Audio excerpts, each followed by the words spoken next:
మీరు చెప్పండి స్వామి. మిరప ఏ విత్తనం సాగు చేస్తున్నారు స్వామి? మీరు స్వామి, మీరు ఎవరో ఒక్కరు చెప్పండి. మీరు స్వామి, మీరు స్వామి, మీరు స్వామి, మీరు స్వామి, మీరు స్వామి, రైట్ స్వామి. మీరు రకరకాల కంపెనీలు మంచి కంపెనీ విత్తనాలు వేసుకున్నారు కదా. సో మీరు సాగు చేస్తున్న విత్తనానికి, ఇప్పుడు మీరు చూడ్డానికి వచ్చిన విత్తనానికి మీరు ఎవరైతే చెప్పినారో వాళ్ళే ఒకసారి సమాధానం చెప్పండి. స్వామి మీరు చెప్పినారు కదా. సో ఇప్పుడు మీరు వేస్తున్న సాగు చేస్తున్న విత్తనానికి ఇప్పుడు చూడడానికి వచ్చిన విత్తనానికి ఏంది తేడా? అక్కడ చెప్పండి స్వామి. అక్కడ పని కాదు, బాగా కాదు స్వామి, బాగా కాదు. ఏంది మనదానికి దీనికి తేడా ఏంది స్వామి? కాపుదానికి దాంట్లో ఎక్కువ ఉంది. దీంట్లో ముడత కనుక ఏం కనపట్లేదు. అట్లా ముడతలు ఉన్నాయి, బొబ్బలు ఉన్నాయి. ఎక్కడైనా చూడడానికి ఏమైనా కొమ్మ కానీ ఏదైనా అవపడుతుందా? వీరేసిన వెరైటీలకి దీనికి ఏంది?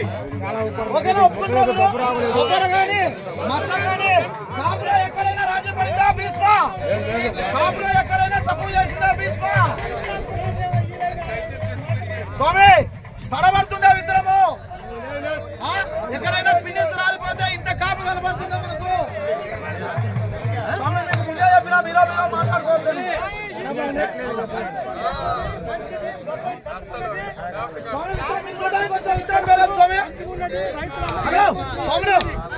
మీరు చూడడానికి వచ్చిన విత్తనం పేరేంది? ఈ భీష్మ విత్తనం ఎలా ఉంది స్వామి? మీరు చూడడానికి వచ్చిన విత్తనం పేరేంది? ఎలా ఉంది? మీ తోటలు ఎలా ఉన్నాయి? మీ తోట ఉన్నాయి. మీ తోట ఎలా ఉంది స్వామి? ఎలా ఉంది? ఒకసారి మీరు చెప్పండి స్వామి. తోట మీరు చూడడానికి వచ్చిన తోట ఎలా ఉంది? ఏమి బాగుంది? అందరూ ఒకసారి చెప్పండి. మీరు చూడడానికి వచ్చిన విత్తనం పేరు ఏ విత్తనము? విత్తనం ఎలా ఉంది?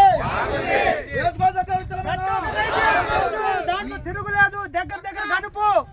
భీష్మ ఇత్రం అయితే దగ్గర కాపు, చిక్కడి కాపు, బొబ్బ లేదు. ప్రతి ఒక్క రైతు వేసుకోవచ్చిన ఇత్రం ఇది. మీకు చుట్టుపక్కల ఈ గ్రామంలో ప్రతి మిరప తోటలో బొబ్బరు ఉంటాయి. ఇక్కడ వెతుకుదామంటే బొబ్బరు తోట కనబడుతుందా? కుడి పక్క ఎడం పక్క బొబ్బరు ఉంటాయి. ఇక్కడ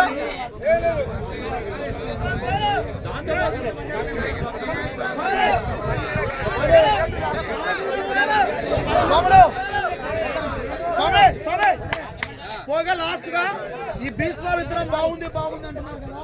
మరి ఈ భీష్మ విత్తనము ఎక్కడికి వెళ్తే మనకు దొరుకుతుంది అనేది ప్రతి ఒక్క రైతుకు తెలియాలి. ఆ డిస్ట్రిబ్యూటర్ గారు మనతో పాటు ఉన్నారు. రైతు మిత్ర రమేష్ గారు నందిగామ లొకేషన్ అండి. ఒక్కసారి మాట్లాడతారు విత్తనం ఎక్కడ దొరుకుతుంది అని. స్వామి చెప్పండి. స్వామి సరే, ఇది మనం కృష్ణాపురం వచ్చాం, కొత్త ఏరియా వాళ్ళు కూడా వచ్చారు కాబట్టి చెప్తున్నా. నందిగామ సరౌండింగ్స్ నుంచి కూడా వచ్చారు కొంతమంది రైతులు ఇక్కడికి. ఇప్పుడు ఈరోజు ఇక్కడ 2500 మంది రైతులు వస్తున్నారు. ఆల్రెడీ ఒక 700 మంది రీచ్ అయ్యారు, భోజనాల దగ్గర ఉన్నారు. ఆపుతా వస్తున్నాం మేము, ఒకేసారి ఫ్లోటింగ్ అవ్వకూడదని. కొంతమందిని ఇక్కడ ఆపి ఇక్కడ కొద్దిసేపు మనం మాట్లాడిన తర్వాత మళ్ళీ వదులుతున్నాం అక్కడ భోజనాలు అయిపోయాయి. సో అది కారణం కొద్దిగా, అందుకని వెయిట్ చేయమంటున్నాం.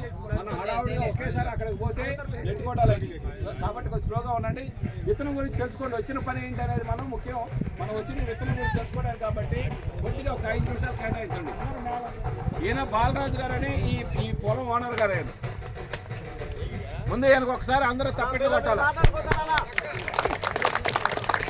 ఎందుకంటే ఈయన ప్రతి సంవత్సరం కొత్త విత్తనం కావాలని అడుగుతారు. పాతొద్దు, నాకు ఇంకా కొత్తది ఏదైనా ఉందా అంటే ఎంత ధైర్యం ఉండాలండి? కొత్త వేయాలంటే 1 ఎకరానికి 1,50,000 పైన 2 లక్షల దగ్గర పెట్టుబడి అవుతుంది.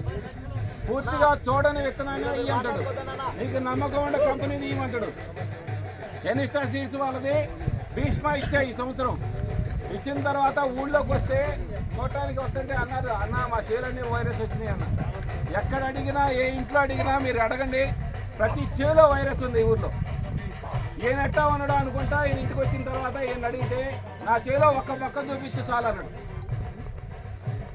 ఊళ్ళోనో ప్రతి ఒక్కళ్ళు మా చేలో ప్రతి చేలో వైరస్ ఉందన్నారు. బాలరాజు మాత్రం నా చేలో ఒక్క మొక్క చూపించు, గ్రేటే మీరు అన్నాడు. నిజంగా చేలోకి వచ్చి చూస్తే నిజంగా అంతే ఉంది. ఆయన వేసిన పడిపాది మొక్క తప్పితే మామూలు భీష్మ విత్తనానికి మాత్రం ఒక్క మొక్క కూడా వైరస్ లేదు. తర్వాత కాపు